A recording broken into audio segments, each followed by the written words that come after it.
அனைவருக்கும் வணக்கம். இன்னைக்கு நம்ம பார்க்க போற வீடியோன்னு பார்த்தீங்கன்னா தை சனிக்கிழமை ஹனுமன் வழிபாடு பற்றி தான் பார்க்க போகிறோம்.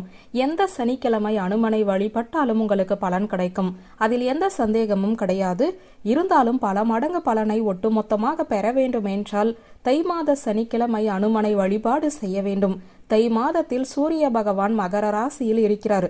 சூரியன் உச்சம் பெறும் இந்த சமயத்தில் நாம் என்ன வழிபாடு செய்தாலும் அதற்கு நமக்கு பல மடங்கு பலன் கிடைக்கும் என்பதற்காகத்தான் தை வெள்ளி, தை செவ்வாய், தை அமாவாசை, தை பௌர்ணமி, தைப்பூசம் என்று அனைத்து விசேஷ நாட்களையும் மிக விமரிசையாக கொண்டாடுகிறோம். ஏன் தை 1ஆம் நாள் தை திருநாளன்று நாம் பண்டிகையாக கொண்டாடுகிறோம். சூரியனுக்கு நன்றி தெரிவித்து போற்றும் வகையில் நாம் அனைவருமே இந்த பண்டிகையை விமரிசையாக கொண்டாடுவோம். இப்படி இந்த தை மாதத்தில் வரும் சிறப்புகளை ஒரு வீடியோவில் அடக்கி சொல்லிவிட முடியாது. அனுமன் வழிபாடு சரி. நீங்கள் நல்ல வேலை கிடைக்காமல் ரொம்பவும் கஷ்டப்பட்டு கொண்டிருக்கிறீர்களா? உங்களுடைய ஜாதக கட்டத்தில் சனி பகவானால் தோஷம் இருக்கிறதா? ராகு கேதுவால் பிரச்சனை இருக்கிறதா? கவலையே படாதீங்க. உங்களுடைய வீட்டு பக்கத்தில் இருக்கும் அனுமன் கோவிலுக்கு செல்லுங்கள். இந்த தை சனிக்கிழமை அனுமன் கோவிலுக்கு சென்று அனுமனுக்கு 27 வெற்றிலையை மாலையாக கட்டி போடுங்கள். 108 முறை அனுமனை வலம் வர வேண்டும். ஒரு முறை அனுமனை வலம் வந்து அனுமன் முன்பு நின்று நமஸ்காரம் செய்து ஜெய் ஸ்ரீராம் என்று சொல்ல வேண்டும். 2வது முறை சுற்றி வரும்போது அனுமனை நமஸ்காரம் செய்து ஒரு முறை ஜெய் ஸ்ரீராம் என்று சொல்ல வேண்டும்.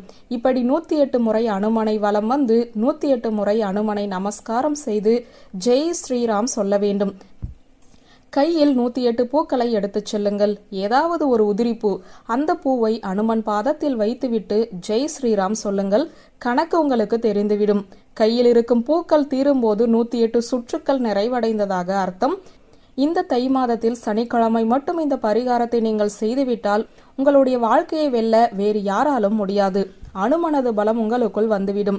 வழிபாட்டை முடித்துவிட்டு சிறிது நேரம் அனுமன் கோவிலிலேயே அமர்ந்து உங்களுடைய பிரார்த்தனையை அனுமனிடம் வைக்கலாம். பிறகு வீடு திரும்பலாம். ஒவ்வொரு தை சனிக்கிழமையும் உங்களால் இந்த பரிகாரத்தை செய்ய முடியுமா? செய்யுங்கள். வாழ்வில் இருக்கும் கஷ்டங்கள் எப்படி விலகுகிறது என்று மட்டும் பாருங்கள். இந்த தை மாதம் முடிவதற்குள் உங்கள் வாழ்க்கையில் ஒரு நல்ல விடிவு காலம் பிறந்துவிடும். தை மாத சனிக்கிழமைகளில் அனுமனை இப்படி கும்பிட்டால் அடுத்த ஒரு வருடத்திற்கு ஜாலியாக இருக்கலாம். பார்த்துக்கோங்க. திருமணம் நடக்காதவர்கள், வேலை கிடைக்காதவர்கள், வெளிநாடு செல்ல வேண்டும் என ஆசை கொண்டவர்கள், கணவன் மனைவியை பிரிந்திருப்பவர்கள், நன்றாக படிக்காத மாணவர்கள், இப்படி உங்களுக்கு என்ன பிரச்சனை இருந்தாலும் சரி இந்த பரிகாரத்தை நீங்கள் செய்யலாம். அனுமன் உங்களுக்கு வரங்களை வாரி வாரி கொடுத்து விடுவார். இந்த தை யாருக்கு வழியை காட்டுகிறதோ இல்லையோ உங்களுக்கு இந்த பரிகாரத்தின் மூலம், இந்த வீடியோவின் மூலம் நல்ல வழியை காட்டுகிறது. நம்பிக்கை உள்ளவர்கள் பரிகாரத்தை செய்யுங்கள். நல்லதே நடக்கும் என்ற தகவலை கூறி இந்த வீடியோவை நிறைவு செய்கிறேன். நன்றி, வணக்கம்.